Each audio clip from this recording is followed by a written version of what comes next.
എല്ലാവർക്കും നമസ്കാരം. വയനാട് ജില്ലയിൽ അറിയപ്പെടുന്ന ഒരു പള്ളീൻ്റെ മുറ്റത്താണുള്ളത്.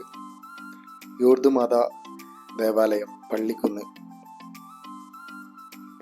പള്ളീൻ്റെ രൂപക്കൂടിൻ്റെ മുമ്പിലാണ് ഉള്ളത്. ഇവിടുന്ന് മെഴുകുതിരിയും കത്തിച്ച് പള്ളി മുറ്റത്തേക്ക് പോകാനുള്ള ശ്രമത്തിലാണ്. ഇതാണ് പള്ളീൻ്റെ എൻട്രൻസ്. നല്ല വിശ്വാസികളുടെ തിരക്ക് കാണാൻ സാധിക്കുന്നുണ്ട്. ഇരുഭാഗത്തും കച്ചവടങ്ങൾ, സ്റ്റാളുകൾ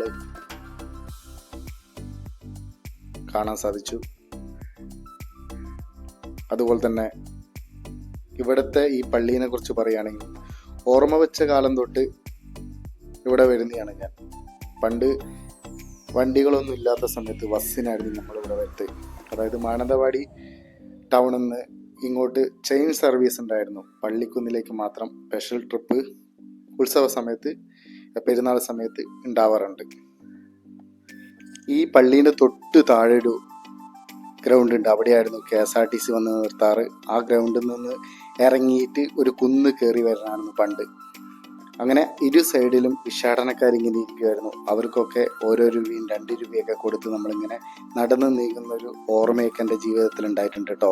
പണ്ട് ഇങ്ങോട്ട് വരുന്ന സമയങ്ങളിൽ കയ്യിൽ പൈസ ഒന്നും ഇല്ലാത്ത കാലങ്ങളായിരുന്നു.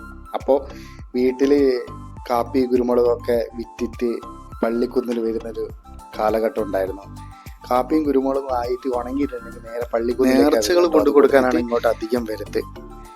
ഒരു 101 വീട് കയറി ഇറങ്ങി അവിടെ നിന്ന് കിട്ടുന്ന അരിയും പൈസയും കുരുമുളകും ഒക്കെ കൊണ്ട് ഇവിടെ കൊടുക്കും നമ്മൾ.